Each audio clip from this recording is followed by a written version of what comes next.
Hey beautiful souls, welcome. We are on Sacral Chakra week, so welcome to the Sacral Chakra Consciousness week. This is the place where we are nourished to our core, and I've already had like so much information streaming through about the Sacral Chakra, so let me just plug my phone in. Hey Leanne, and we shall get started. I was going to go outside, but it's like blowing a gale here on the coast today. Hello. Okay, so let's have a look here. Hey Amanda.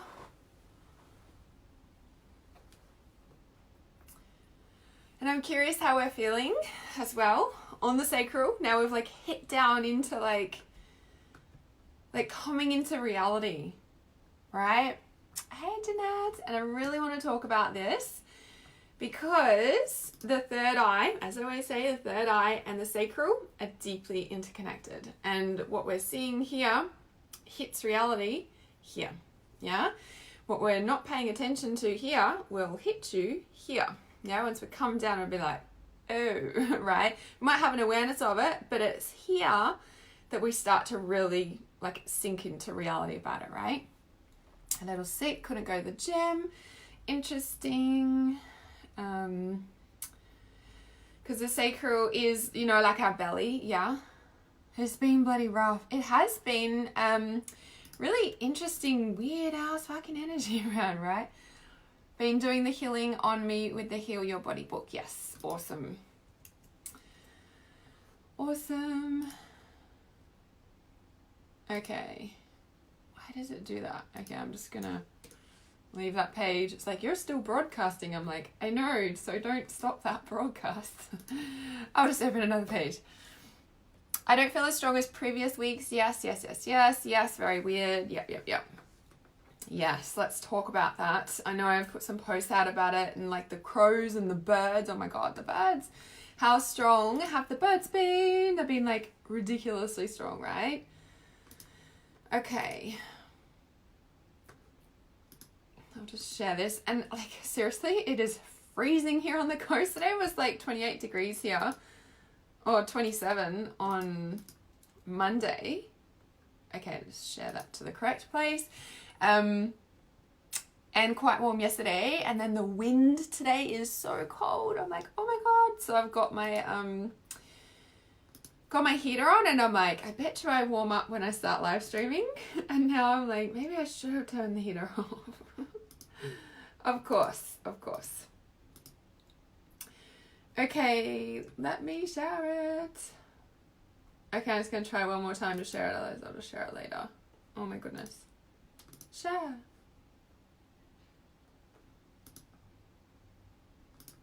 Yes, it let me try one more time. And I got it. Do you give up on your dreams? No, you keep going and going until it happens. And then you keep going. It's been freezing all week here as well. You have our weather. Yeah, so cold. Yeah, the sun's really warm, but that wind is icy. Icy. Okay, awesome. You're still awake. Yay. We got floods and thunderstorms in the UK. Oh, and it's your summer. Yeah. Awesome. Okay, so let's talk about the sacral chakra. So this is the sacral chakra, guys. Obviously, the sacral chakra is orange, and it's deeply connected to, like, it's just below our belly button. It's our womb, right? Now, as a man, men still have a womb. It's their sacral chakra, yeah? Because they've still got a sacral as well, right? And the womb is like, you know, obviously like women will be pregnant, that's where we gestate a baby. It's also when we gestate our dreams. So when we're working with the sacral chakra, we're working with like pregnancy, whether it's pregnancy with our dreams or with a baby. Okay, so again, same thing, both feminine, oh my goodness, feminine and masculine. There's the combination, there's the like intertwine coming together, right, of the masculine and feminine coming together. So it is like literally a seed, yeah, a seed of light and a seed of light. Oh my goodness. Wow, okay, these words coming through today. A seed of light. I was going to say like a seed of thought is birthed in the womb, right? So you know how I was saying the third eye chakra and the sacral are deeply interconnected, yeah? The sacral and the third eye. So at here, we're seeing the truth. We're seeing, you know, what's going on in our reality. We're seeing the dynamics of relationships, yeah? Because at the sacral, at the third eye, like the sacral and the third eye, they're both one chakra in from the bottom and the top. So they're deeply connected. Even though our brain is technically connected to our crown chakra, our third eye is right in the center of our brain, yeah? And our brain and our guts, like our intestines, look the same. Yeah, they look the same. So if we're foggy and, you know, confused, or, you know, it's kind of like, what's going on in your gut? Yeah, they're very interconnected. So when we start working with the third eye, we can have clear outs with going to the toilet, like with diarrhea, or like we start to feel sick, and we're like, we can have clean outs, yeah? When we see the truth, we can have clean outs through our intestines, through like going to the toilet. We can start to feel sick because things are like shifting through us, right? That seed of light, right, is starting to filter down into and through our body. Now, with our thought is, yes, connected to our brain, but then we're seeing how that could be a possibility in our reality. At the sacral chakra, that's when the two come together, yeah? Now, when we're looking at masculine and feminine, the masculine is the doing and the feminine is the receptivity. It's the penis and it's the vagina, right? It's the seed and the egg. And so that comes in and creates this, yeah? And there's always this intertwining lock of, like, you know, it's the womb of creation is the seed of life. It's the spiral that is never ending. Like, if you want to heal something at the core wound, work with your sacral chakra, because that, you know, like, I'm covered in goosebumps as I say that, like, our sacral chakra, the umbilical cord, is the first point of call that on this planet, when we come in and incarnate as a newborn baby, as a baby, that's our first point of call, right? We are fed by the by the umbilical cord. We breathe by the umbilical cord, you know, like even when babies come out of the womb and they're not breathing, and especially in the old days, I don't know about today, hopefully they don't do it anymore, but, you know, like belted into like start breathing. It's like, man, that baby was breathing. It was still breathing through the umbilical cord. It's okay, you know, and it's like, then they cut off the umbilical cord and all of a sudden they're like shocked into life, right? The way you were born has a big impact on how you are today. Again, you want to heal repetitive patterns. You want to work on shifting stuff at its core. You want to work out why this is going on in your life. Work with the sacral chakra. Work with your womb, right? So how we were born into the world has an impact about how we are today. If you were forceps out, if you were cesarean baby, if you were premature, or if you, you know, like if you weren't literally like let to come out of the womb all by yourself and held straight away onto your mother's skin with no one else touching you in between, like you'd be like the perfect child in a sense, right? I know there's no such thing, but you know what I mean? You know, like for example, being forceps out, it's kind of like, well, I don't know how to do everything by myself. I need help with everything. Like, can everybody help me, sort of thing? Like, you know, because I've been forceps out, it's like, oh, I've got this belief that I can't do it. I must be needing help, right? When ultimately, creation has this like miracle like energy that it wouldn't make something on this earth that, I was going to say needed help, in a sense that a baby, you know, that's being gestated in a mother's womb, nature will make sure that baby gets out and make sure that baby survives, right? Yep, same with cesarean. Yep, I'm not ready. I can't do it. I'm frozen, I'm not ready to come out. Yeah, it's like, okay, well, you know, like C-section, come out that way, or, you know, like it, or like I was doing it myself and then all of a sudden I couldn't, like, you know what I mean? Like, it's like we move forward. So if you're like blocked in life, or, you know, it's like, yeah, I move forward and then I don't finish, or I can't go any further. Like if you were cesarean out, it's like, well, you maybe the process of being able to have, you know, like to, you know, like maybe your mother was in labor and then whoever intervened and said, you know, and I understand, like, please know I understand that medical has its reasons for doing everything. Like, I'm not saying that they shouldn't have done that. They're wrong. What are they doing? I'm just saying from an energetic perspective, when, you know, like a child is ripped out of the womb before it was ready, so to speak, or it was already on its way down and it was like, yeah, I'm coming into the world, and all of a sudden it's like, whoa, what just happened? Like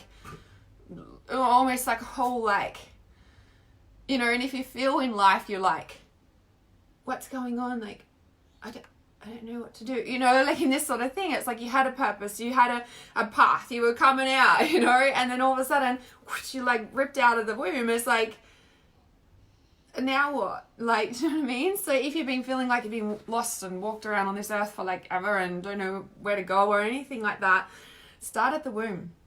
Now, a lot of you already have my healing womb meditation. It is free. For a limited time. It's free at the moment. It won't be forever. But the link is on the top of this live stream. I can put it in as well. Where is that? So the healing womb meditation, like with this one, it's healing and activating. So it's clearing out generational stuff that you might have been carrying since in the womb, you know, since before the womb. Like, it's a very powerful meditation. You can use it in conjunction with the Triple Goddess meditation, with the Inner Family meditation series. You know, any of those can help to shift out those patterns, because it's all stemming from our ancestral space of where, you know, we've been, where we came from, even before we came into this lifetime, right? So, yeah, so hey Alina. So Alina says, I went back to finish my university last 3 credits. Yes, you're finishing stuff. Yay! We're almost at base. I was so pleased I even walked the line. I had graduation because you can and never went back until today. Okay, awesome, awesome. Yay, we're going and finishing. And that's the thing, when we feel like we can't finish things, or we're like, you know, feeling stuck. It's kind of like, did we get stuck in the womb? Like, a lot of people underestimate the power of healing our own birth story and, you know, in how we came into the world, right? So it's very, very powerful. So being the seed of creation, right? Like, literally, it's a never-ending spiral. When you think about a baby in a womb, it's kind of like, how did it get there? Yes, it was like the seed and the egg, right? But it's like, you know, like, that's where it came from. But that space, that, like, when those two come together, like, it's like worlds collide in a way, right? So it's like, and then it's like that it births this whole new thing. And it's kind of like that collision space is like the limitless place of creation, that, like, how far in does that go and how expansive does that go? Like, does anyone feel the depth of that? Like, do you know what I mean? Like, that's really big, right? Like, when you think about that point of contact where two become one, that's really huge, right? Like, when you think of the energetics of that, like, that limitless space of creation is limitless, and like, just like the spiral within the spiral, the within the spiral, within the spiral, within the spiral, and that's in your womb. That's your umbilical cord. And men have a womb, as I keep saying, because it's your sacral chakra, and men also have a belly button. They also had an umbilical cord. Now, what happens with the umbilical cord? What happens with that tube that was connected to the placenta when we were born? There is so much depth to healing the womb, to the umbilical cord, to the placenta, to, you know, that entire space, right?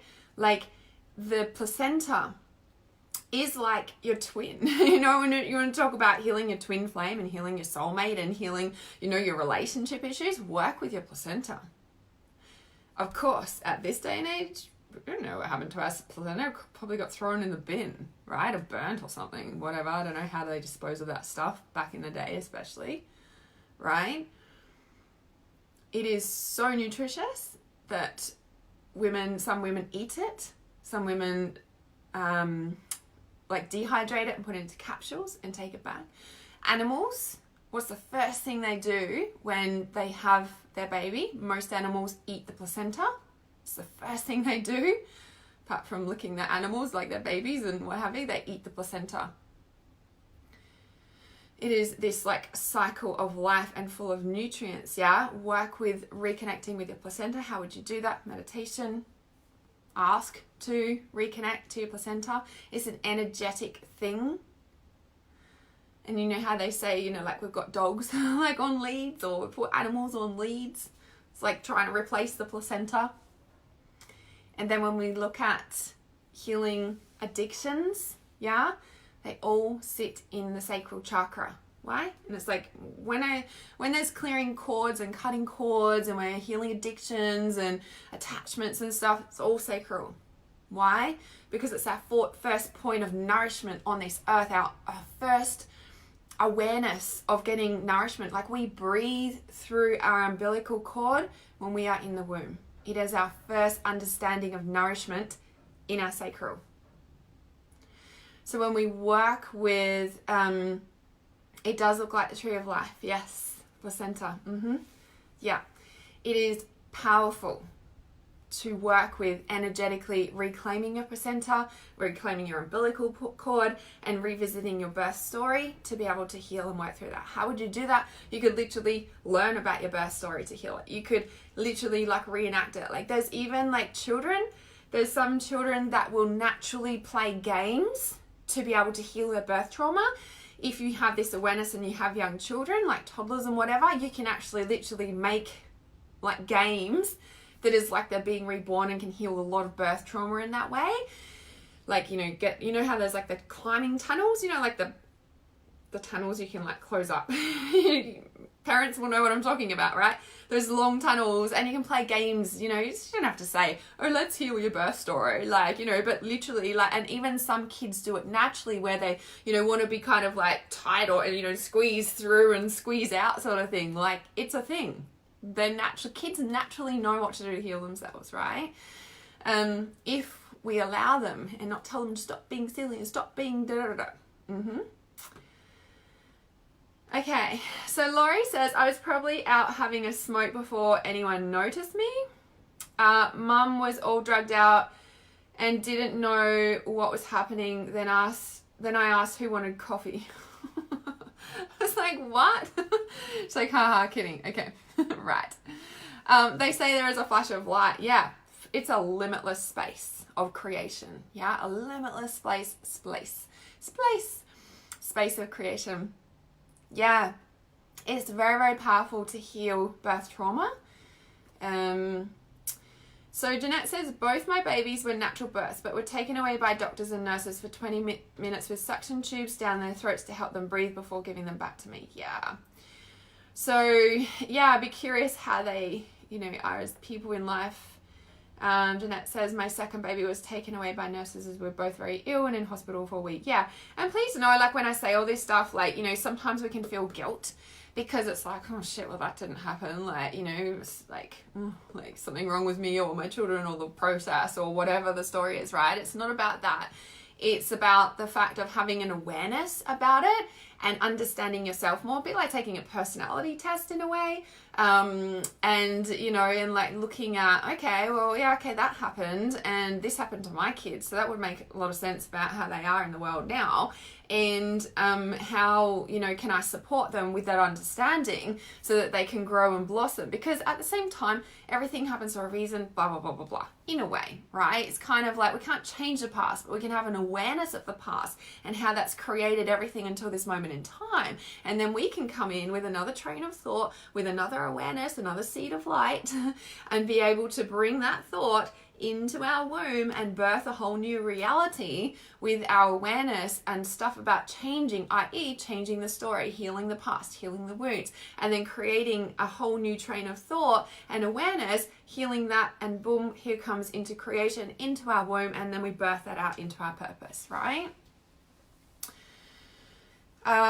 Okay, so Amanda says, I didn't see my daughter for 8 hours after her C-section. Yeah, I wonder if this is why I find it difficult making a connection. Probably. Yeah, more than likely. So things like that, like I don't know what kind of games, I guess, you could do for C-section birth. Even, I don't know how old your daughter is now, actually. And I mean, you could also do it like through painting and stuff, but even, toddlers are really, that's the kind of age. But again, there's other tools we can use with older children and stuff, even yourself. But even, like, with what came to mind is like, toddlers, with babies, in a sling, or even, like, I don't know, like I just saw like covered up in you know, like covered in blankets or something and trying to push through, or all of it, you know, just like, you know, all of a sudden, you know, ripped open sort of thing. It's kind of like we could make it come out the right way. Like that's healing. Like it might seem like play. It might seem like it's not doing much, but it's so powerful, right? She's 13. Yeah, okay.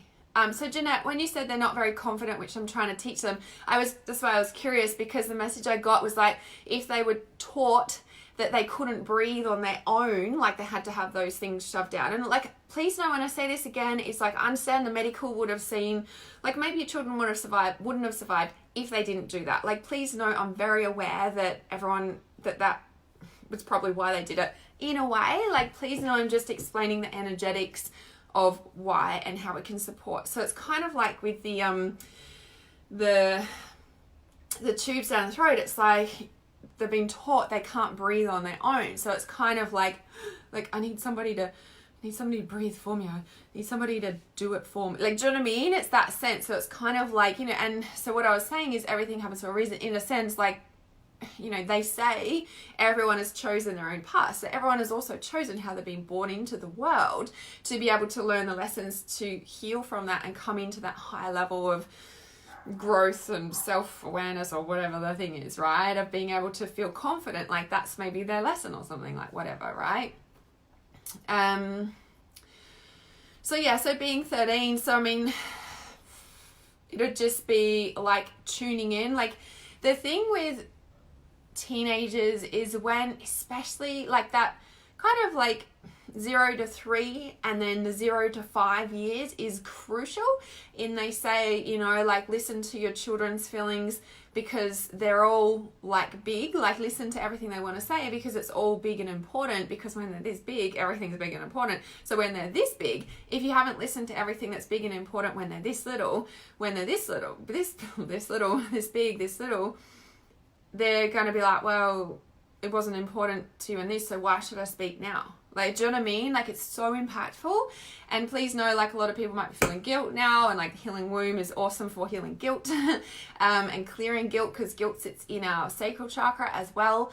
We're seeing and having all these realizations, and then we're like, oh, I did it wrong, or, you know, like, oh, and it's just like we didn't have the awareness back then, right? But we can always heal now. So what was I going to say that? Oh yeah, so about 13. So the main thing you want to focus on is connection, right? Not you suggesting things to do. Special time is like the healer for all things. For children that are older, you know, I mean, like I still did special time with the day when she was a toddler, but working into, you know, like special time or present time. And that's basically you spending uninterrupted time with them. You don't check your phone, you don't do the dishes, you don't fold washing, you don't check your emails, you don't do like 20 minutes minimum, you know, like just kind of like, I used to set a timer with a day, I still do now, but it's longer than 20 minutes. And we do special time, some people call it present time, and it's basically setting a timer when they're little. It's like, okay, it's time for special time, and like I would literally get a day to press the timer, and she knows that if somebody comes to the door, not answering it. If the phone rings, not answering it. Not doing anything. And I'm totally with her, right? Yeah, I've got her to suggest things to do to try and connect. Yes, awesome, because then it comes from them. So it's kind of like, you know, it's like, well, what do you want me to do with you? What would you like to do with mum? So, or dad. When they suggest stuff, like we get interested in what they are interested in, even if it's something that we don't like, even if it's something that is the same thing every time we do special time. We have to play trains, and we're still playing trains, and we're still playing trains, and we're still playing trains. Or actually, it's this video game, and I want you to play this video game with me, or we're playing this video game. This time is the video game. With a day it used to be trains, like Thomas the Tank Engine trains, like trains, which is just toddler. And now it's Minecraft. So I play on my computer and she plays on my computer, and we play in the same server, and she shows me how we're building all these, I don't know, like on the, what is it called? I don't even know the names of it. It's so bad. You know, we're going to mine for coal, and then we're turning that in so we can, you know, make a fire, and, you know, might like make steel pickaxes and all this sort of thing, right? I'm just like, wow, I'm learning so much in this space, yeah? So, but every time, like, you know, quite frequently, it's like all the time, right? But I'm one, I'm getting her to teach me stuff. In a sense, I'm not like, oh, teach me how to do it. It's like she is showing me stuff and I'm like, wow, this is amazing. I didn't even know this, right? It gives her a sense of power. I'm interested in what she's doing. I'm spending time with her. She knows I'm not going to answer any phone calls or be doing anything else but being 100% present with her. That fills her cup. Yeah? I want to talk about building connection. You be present with somebody. Now, talk about doing this with your kids. This is an awesome tool to do with your partner and build a relationship like that. A lot of people lose the spark when they have children. The first thing I do when I have like a person coming and they're like, got all these relationship problems, and I'm like, how often do you go on date nights? How often do you spend together? Oh, well, we don't. We're just doing the running of the errands and looking after the kids. And I'm like, okay, well, that's the first thing you got to start doing. And I literally suggest to people to start doing special time with each other. Once a week, 20 minutes present with each other. You listen, I listen. Listen, we swap. 20 minutes with your partner. You might learn something new about your partner. You know, it might start opening up, like talking, and like it might not even be talking, it might just being present. Because life is so damn busy, we don't have time for anything these days, in a way, right? Of course, we create time for everything, blah, blah, blah, but it's usually the way, right? Super, super important. Now, what that does when you do special time like that, it builds connection, and connection builds trust. And when we trust and we feel connected, we don't feel alone, we feel more loved, we have like things open up and we feel more confident in life, we feel like we're important, we feel like, you know, and it's not like we're like, oh, I need to do special time to feel important. No, this is how we build and grow relationships in all of our relationships in our life. Now, as a single mum with a dayer, the most important thing, like I don't think I would have been able to do what I've done without special time, in a way that when I've got things to do or I'm busy, it's kind of like, you know, she'll ask to do something, I'll be like, okay, well, I'll just finish this and then we'll do special time. And especially when she was little, it gave me a chance to finish the dishes or whatever the freaking hell I was doing, right? You know, especially when she was little, and then she would wait instead of nag, because she knows that when we do special time, and I'll usually give her time, like I'm like, okay, in half an hour, I can do an hour special time with you. And she's like, okay, cool. And she'll come back. Or when I finish, I go to her, sort of thing, because she knows that soon I'm going to give her an hour of my total presence, and that, you know, fills her cup and she lets me finish what I'm doing because she knows if I get it done faster, obviously I'll be there. So, okay, so when you're talking about, you know, like the 13-year-old, it's, you know, can help, like, how do we heal that? Consistent present time. Every day is awesome. If, you know, life doesn't permit, it's like, especially with older kids, it's like making dedicated days that, I don't know, Monday, Wednesday, and Thursday are the days you do half an hour special time with them, right? So they know that during the week, like, you know, it's like, that's my mum and me time, you know, sort of thing. So yeah, really important. So Leanne says, I didn't get to see my second for 2 days after her birth. I was put to sleep for her birth due to heart rates. Yeah. And she was in the neonatal unit. Me in the ICU. It's huge. I know my little one has a lot of pain from that. I do too. Yeah. So lots of painting would be really awesome for that sort of thing as well. Painting and healing and lots of, reconnection time, like special time. And so the thing with special time is it brings the connection up, which allows for deeper issues to come up. So if you do special time for a period of time, either with your kids or with a partner or whoever, you do present special time consistently, stuff's going to come up. Be prepared for that in a way that it builds trust and connection. So instead of bottling it up and we're like got all these masks on trying to just sing and we're getting health issues and stuff, we're like, instead of that, we're like building connection. It's like, yeah, it's amazing and we feel good. And then all of a sudden it's kind of like, yeah. And so at the times you want to avoid doing special time, take notice, right? Because that'll be like the next layer coming up. But what that's done is it created a safety. When there's trust and connection, you feel safe. And in safety, all the dark stuff comes up, all the hurt and the pain, all the trauma for being separated when you were born and didn't even know, right? Like that stuff comes up. But when you've got that safety connection time, it's a safe space to heal. Yeah. Okay. So, okay. My dad didn't even come to the hospital to get me, and my mum, he was busy drinking, saying I'm not his kid. Ugh. Ouch. Yeah, that's pretty big. I think there's, I wouldn't say a lot of fathers, I've heard something similar to that before. It can be common with men who don't want to take responsibility. That's all. And then the other part of that too, so don't want to take responsibility, don't believe it. And then the other thing, men don't do births. Men don't do births. Like, there's some men that are super present and want to be there and are totally involved. And then there's some men that just do not know how to cope with blood and babies. And like, I know men who don't want to have a baby, like don't want to have children because they're like, I don't do babies, but they love older kids. And I'm like, yeah. And I say to them, I'm like, that's what the mum's for. That's why mums are like this, like for 3 years with their little baby. Like, we are designed for that, not the men, right? As I said, I know there's some men that are, but there's some men that they're just like, they don't know what to do. Like, it's literally just out of their depths. And so they just go out drinking instead. Like, do you know what I mean? They just don't know how to do it. So it's just important to keep in mind too that, and I'm not saying it's an excuse, Alina, but what I'm saying is, sometimes, like, what I'm saying is it's not all about you. Like, do you know what I mean? In a sense of like, don't think that you're not worthy or not wanted or not loved. Some men just don't know how to cope with it. Yeah. So you can let go of all your self-worth issues in a way. It's not about you. Dad probably just was like freaking the fuck out with blood and vagina and stuff. Like, do you know what I mean? Like, they do that. Some men do that. I know. Okay, so Amanda says, can I do the womb meditation with the intent to heal her birth? 100%. 100% you can. Yes. Yeah. So Amanda says 0 to 3 was an amazing relationship. Then I got postnatal depression with my second, so I just switched off. Yes. And so, yeah, so even like talking to your kids about that, even the oldest one, you probably could, you know, have that conversation when it naturally comes up.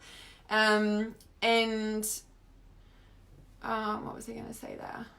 Postnatal depression. Oh yeah. And so again, the connection time, like, you want to heal anything, present time, special time, consistently, forever. Not a one time, a couple of times thing, forever. Make it a part of your way of being with your children and your family. Okay, Laurie says, I need to do this with my mom just to talk and find out about my lineage a bit. My mom doesn't even remember what time me and my sister were born. Yeah. So just finding out. And I don't know what hospital records are like, but maybe the hospitals keep record of that stuff. I don't know.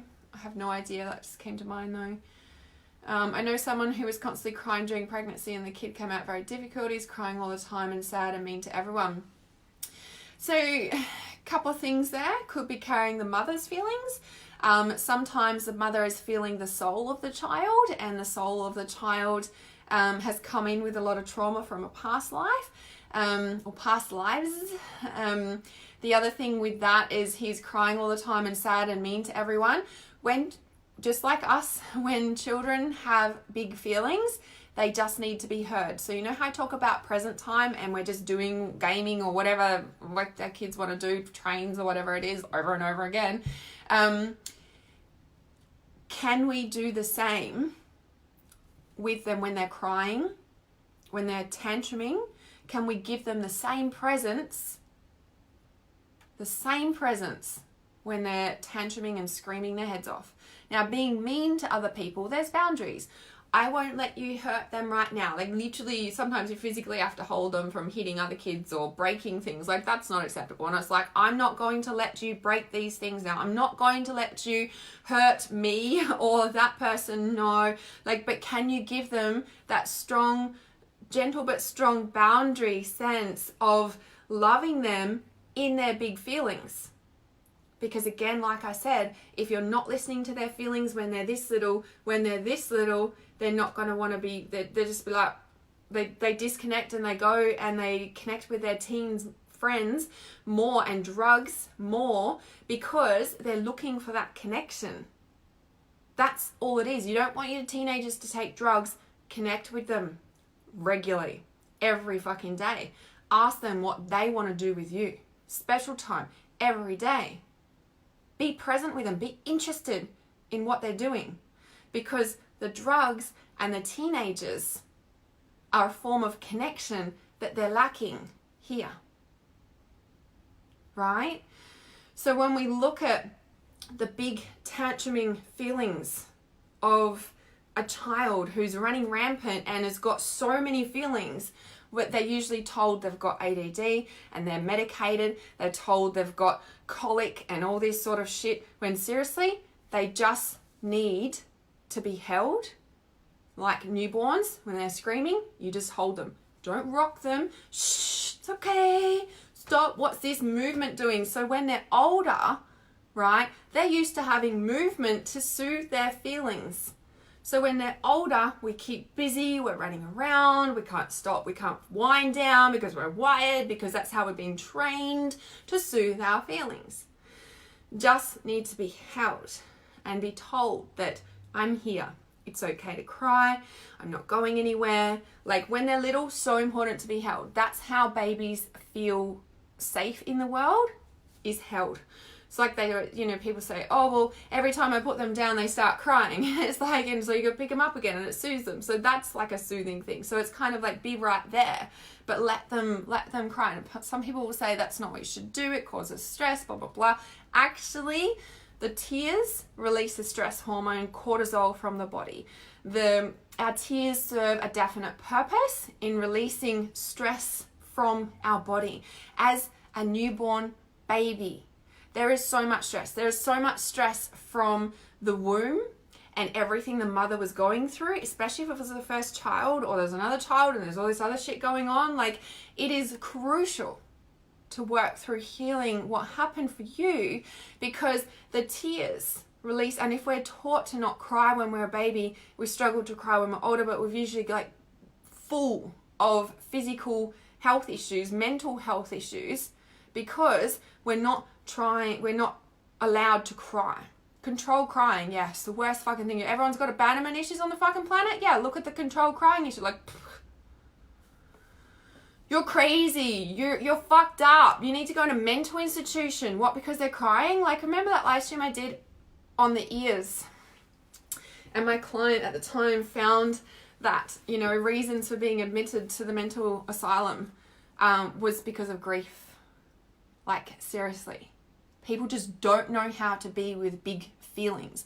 And this is why I'm passionate about teaching you as an adult, as a parent, as anyone who wants to listen to me, because when you're comfortable with your feelings, you can be present with other people's feelings on the planet. You can be present with their feelings on the planet. And when you're present with other people's feelings, they heal. You don't even need to say anything. You don't even need to do anything. You just need to bloody listen. You need to listen. Ears. Rather than judging, right? And when the ears are shut down, we judge and we speak. And we miss this important one that is the basis for healing. And this, when we listen, it opens the heart. We feel heard. And then our base chakra opens because we feel safe. Ears, heart, base. Sacral, womb.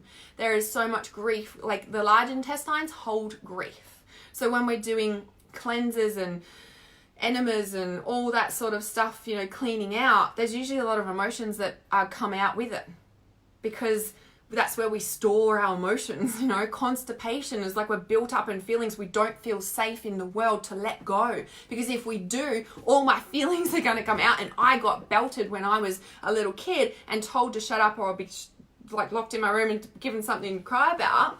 So we bottle it up and we wonder why we're stuck in our head and we're running rampant and everyone's fucking medicated and everyone just had a big fucking cry, the world would return to peace. But if everyone would be okay with everyone else's crying and actually give them a hug and say, are you okay? Like, and just hold them and not try and fix them and say, oh, well, you need to do this and you need to do this and like you need to do this. Like, no, just listen. Listen. Get fired up about this because I'm passionate about teaching people this, especially for our kids. Like, this is why I want to help parents, because the more parents that are being present with kids, it only takes one adult. They don't even need to be blood related to the child. So people in foster care, people in working in the community, a child needs one adult to recognize their feelings. And their entire world changes. A tiny comment changes the entire world. A comment. When I was running playgroups, It was lots of toddlers running around all the time, right? And I would frequently speak about aware parenting. Now, I remember this so clearly. There was one incident, like this, toddler screaming his head off, and the mums, and the thing is that we get to our limit as well. And a lot of the time we don't know what to do with our kids when they're crying. Why? Because it's bringing up all our hurt and the way that we were taught as a child to deal with crying. Shut up and, stop crying, or I'll give you something to cry about. So when we hear another baby crying, that brings up all of this, right? And that's why doing this sort of conscious parenting, you must be getting support, mentoring support for your feelings that it brings up, because even though we might be present with our kids' feelings, it brings up the hurt and pain of how much we never had that either. Okay, so there's so much going on here. But this mum, kind of didn't know what to do, was losing it and was saying these things, and I cringe when I hear parents say things, and I'm like, don't say that to them. But I walked over into this little toddler, and I don't know, it was something about a toy, and I was like, oh, you're really upset about that. And all of a sudden, stopped crying, looked at me, and I was just like, you heard me. It's like, yeah, I'm really upset, rather than, oh, stop, or here. It's like, you're really upset about that. You're validating how they're feeling in that moment. As soon as somebody is heard, they shift. Their need is met, right? Okay, let me quick look at these parents. Let me look at these parents, these comments. I could talk about this so much. Okay, Jeanette says, oh my God, my youngest is so reliant on me. We joke about how she manages to breathe in and out for herself without me. I wonder if this is where it's all coming from. Yes. And for you also, yeah. So you feeling powerless probably, Jeanette, in a way of like, oh, my babies, where are they? Like, as a mother, our instinction is to put them here. Instinctual nature is to, it's the first thing we want to do. Why? Because then they, keep going, like they feed and whatever. So, and Amanda says, yeah, I've got her to suggest things. Oh, yeah, awesome. You said that. Okay. Oh yeah, how did I miss that comment? That's why I went back to it, obviously. Okay. So Lena says, I know someone who was constantly crying during pregnancy. Oh yeah, we spoke about that one. Okay, or he's never happy, he's so negative. Yes. Yeah, just needs to be heard. And sometimes when there's a child who's been born and they're constantly crying, like you don't know what birth trauma they've gone through, you don't know what they've gone through in the womb, and you don't know what lives they have lived before they've come into this planet. So when you can be present with them and allow them to cry in arms and heal, which most people don't recommend, but try it and notice how uncomfortable you feel about it, because sometimes it's like, like I remember the first few times I did it, I was just like walking around, I'm like, sit down, Hannah, sit down, I'm just listening. It's not easy in the start, but then we get more comfortable with it because we get comfortable and shift out what it brings up for us. I remember being in, at the markets, and I was pretty heavily pregnant with Adea, and I was just like, all of a sudden, just all I could hear, you know when you just overhear something and like it's like everything else in the world drowns out and you only hear this thing? There was a baby crying and it was so loud, and I was just like, and I just went home and bawled my eyes out. I'm like, I can't do this, just like all this, like brought up all this pain. And I was just like, wow, that was a big start of the journey. So I've been practicing aware parenting, which are these techniques, aware parenting, hand-in-hand parenting with Adea since she was 3 months old. I went to a mother's group, and obviously, like by 3 months, like she was a good baby. And then by 3 months, she was starting to always cry all the time. I didn't know what to do. I was just like, I'm still crying, and I'm walking her, and like nothing I would do would work. And I ended up going to this mother's group, this random mother's group. I was like, oh, I'll just go to this thing. And Marion Rose was there talking, just happened to be a talker, like a speaker at this group, and she was talking about pretty much everything I've spoken on this live stream, like, well, in a way, about listening to our children's feelings, and like I don't remember what she said at the time. All I remember is my jaw being on the floor, like, oh my God, it was like God talking. It made complete sense to me. I was like, we need to be heard. I'm like, yes, we don't need to try and stop the crying, for goodness sake, like it serves a definite purpose, blah, blah, blah. Like everything was literally like God talking. And that's why everyone who meets Adea, she's like, oh, she's a good kid, and oh, she seems older than she is, and oh, she's this and that, and like, I'm like, yeah, so we're parenting, yes, we're parenting, conscious parenting, we're parenting. That, yeah. Why? Because when children are heard about their feelings, they then come into an awareness about how they're feeling. Oh, you're feeling really upset today. Yeah, like, you know, like when you talk to a child in feelings, they instantly shift. How are you feeling? Like, you know how people say, oh, how are you? Oh, yeah, good. When you'll notice, like, whenever I say, I'm like, how are we feeling today? How are you feeling? If I'm writing to you, I'm usually saying, how are you feeling? Not how are you. I say, how are you feeling? Because I get you out of here and I drop you into here. How are you feeling? Add that word onto your sentence of how are you feeling? How are you feeling today? And watch people around you shift, because all of a sudden, instead of like, oh yeah, good, like, oh yeah, it's like, how are you feeling? And they're like, feeling, oh, good. They're like, oh yeah, I'm good, because they haven't been asked how they're feeling usually. So it brings up stuff, right? Okay, Ali says, maybe that's why, yeah, he didn't want to admit that I was his. Yeah, that goes on too. I weren't ready for it, blah, blah, blah. Alina, that was for you. So Ali says, yes, I completely believe I had to have cesarean because of my issues, not Charlie, not ready. Yep, me not ready, believing in myself. Yes, and then it can be like, you know, like that can be passed down to our kids in a way, but then working like with your awareness around that, like anything doesn't get passed to our kids when we have an awareness of like, oh, that's me. And when we start doing the inner work, our kids shift by osmosis, right? They're not carrying our stuff when we're working on our own stuff. So always never worry about that. So Tonya says, what about those of us who were adopted and have no way of finding out our birth story? Good question. Let me turn off my heater and see what message comes through about that, because the heater's hot.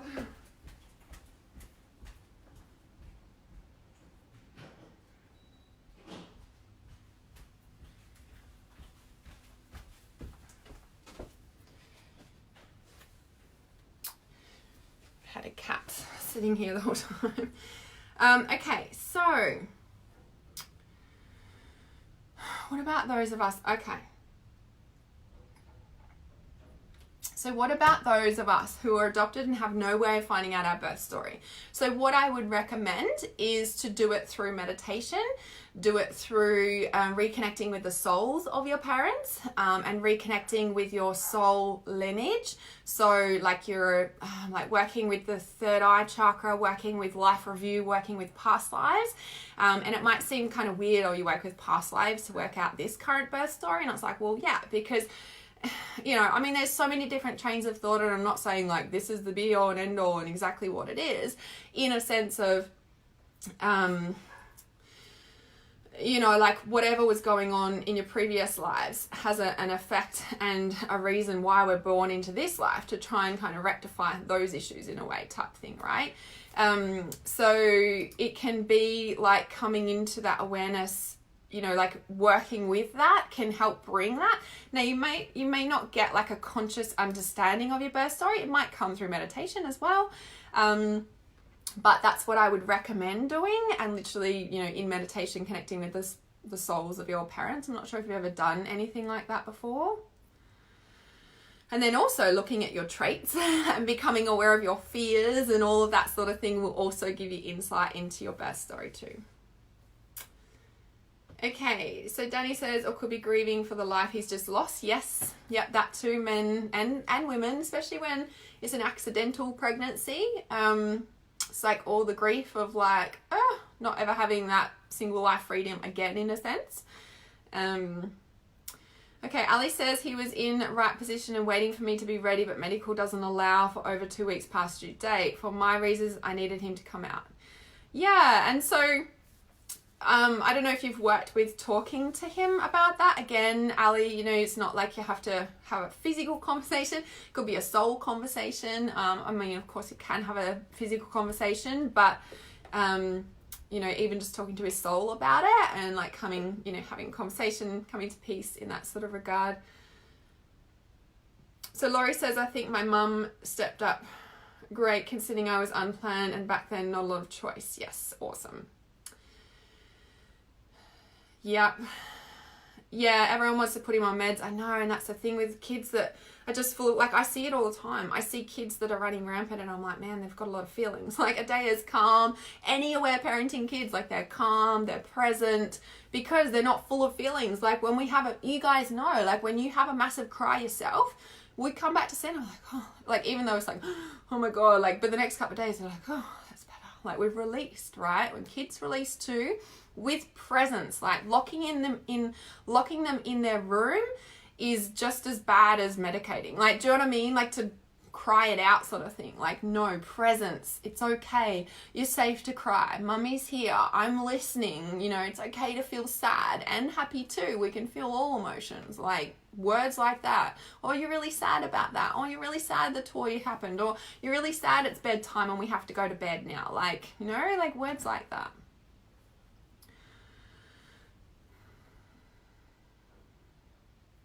But I feel like the more you hold him, the more he is becoming selfish. How old is he, Alina, the way that this child that you're talking about? I rarely cry, never have. Yeah, and that's just not feeling safe. Yeah, when we don't feel safe in the world, we usually won't cry. So Joy says, I was crying after a traumatic thing happening a couple of weeks ago. She told me maybe I think she's going on Prozac. Oh my God. That... And everyone wonders why we've got so many problems in the world, let alone health issues.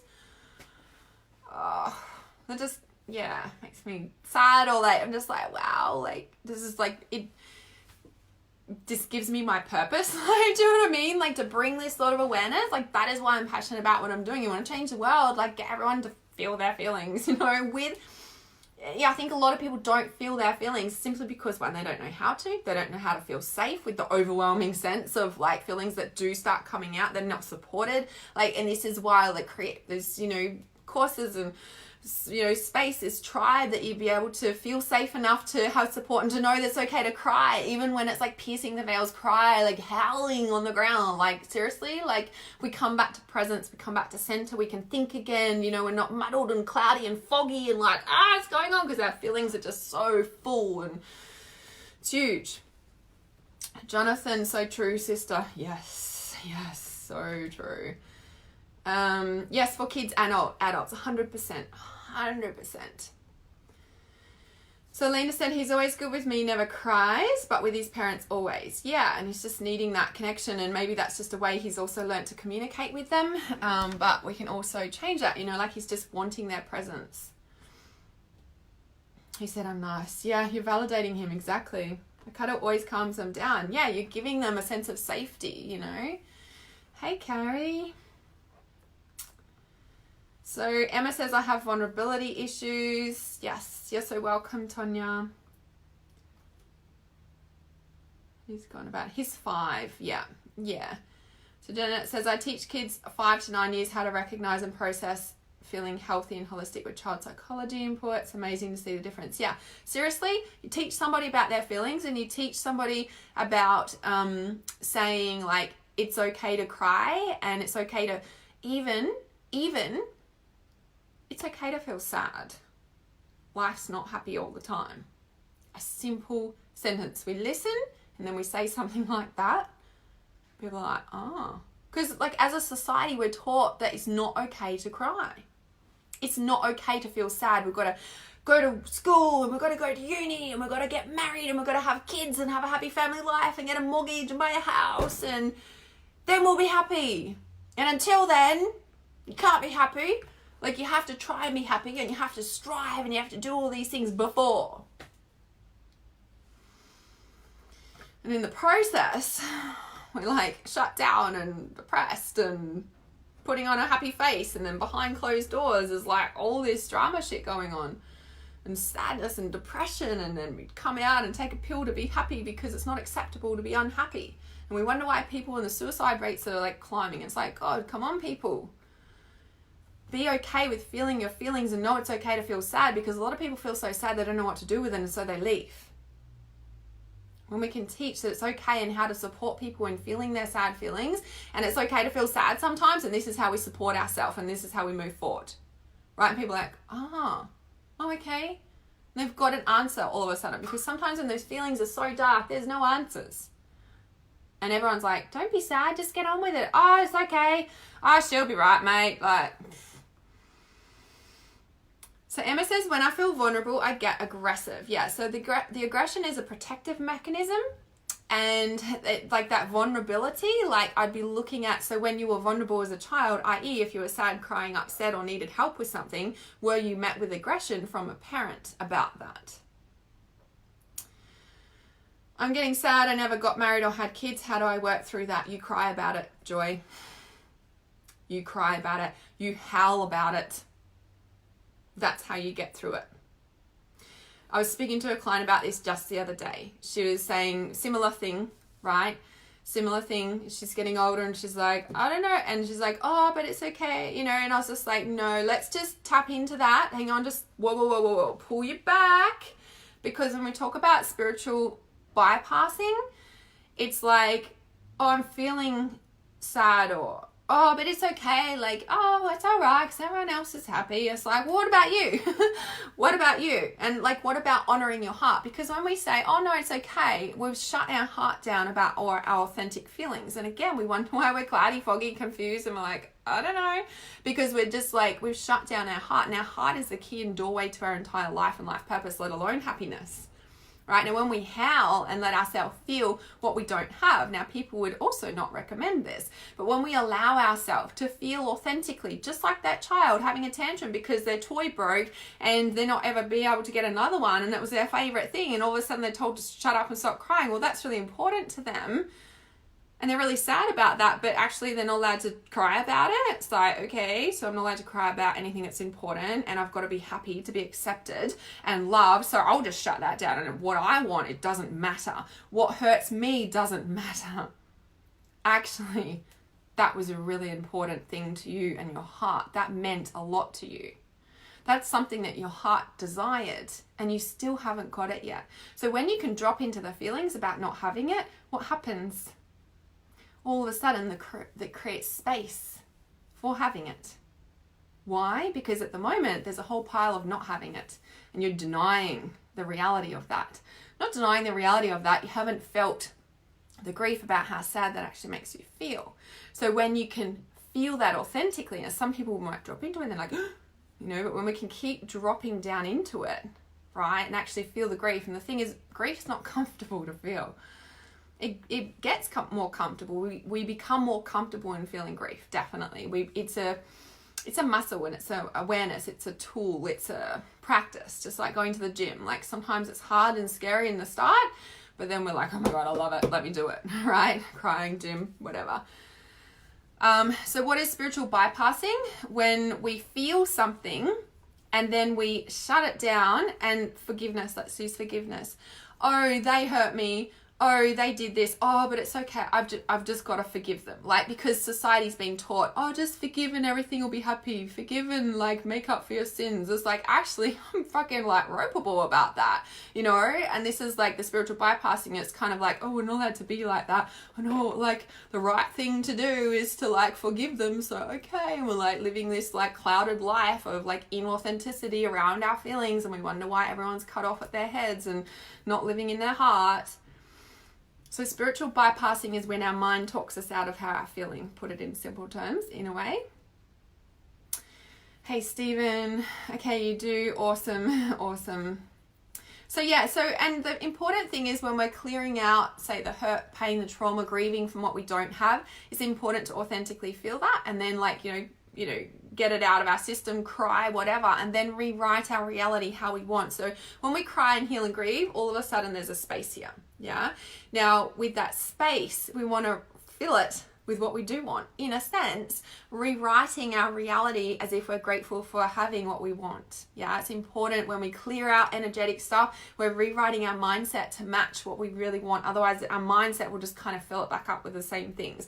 Mindset is so strong, right? These brain like roots in our brain are so strong, and we need to rewire them. So when we clear out, say, the core wounding or the, you know, trauma or the darkness or the hurt or whatever it is, clear that out of our system. We also need to clean our thoughts out about how we've been thinking ever since and when that happened. So when that happened, all of a sudden these feelings create something that we're thinking. Okay, now when we do the work and we clear this out, all of a sudden this has been cleared out, but the mindset is still thinking the old way. And if you don't change this as well, this will start to fill this back up, right? And it's like, oh, so it's the same thing, right? It's a two-way thing. The mind, the head, and the heart need to be connected, not one just working on one and not the other, right? So we can do mindset work, but we need to clear out this. We need to clear out this, but we need to do mindset work. It's both, right? He could be grieving from his past life. Yes, exactly. Yeah, 100%, Danny. Definitely needs to be working on that. And that's why it's important for parents to have this awareness. Like, do you know what I mean? Like, that's why I'm passionate about teaching you guys, because it's like our kids are our future. Our kids are the ones that are going to have more kids. And if we can hold space for our kids, they're going to hold space for their kids. And that's going to shift the world, not, you know, anything else. So... well, there's a lot more I could say about sacral chakra, but it feels like that's what needed to come out on sacral chakra today. So that is our sacral chakra, the start of our sacral chakra consciousness week. So if you think this live stream can help somebody, please share it or tag their name in the comments, or you can send it to them in a private message. You can share it on your page. You can, if you're on YouTube, remember to like and subscribe to my channel, and thank you for joining live, everybody. Okay, Joy says, I'm clearing out and reading a lot, A Women's Worth and the Mastery of Love for my mind. Yes, awesome. Yeah, journaling every single day. Mindset, mindset, mindset every single day. Write your reality into existence. It's powerful. It works. The work works when you work it. Yeah. You're so very welcome, Alina. Love you guys heaps. Life Purpose Queen signing off.